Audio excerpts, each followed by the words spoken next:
কেননা আল্লাহর ওলির দরবারে যাওয়ার কারণ কি?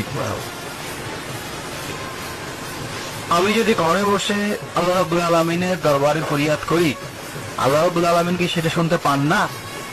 অবশ্যই শুনতে পান। এই দরবারে যায় দুটি কারণে। একটি কারণ হচ্ছে যেহেতু ওটা আল্লাহর ওলির দরবার, আল্লাহ রাব্বুল আলামিনের একজন প্রিয় বান্দার দরবার, আল্লাহ রাব্বুল আলামিনের একজন প্রিয় বন্ধুর দরবার, আল্লাহ রাব্বুল আলামিনের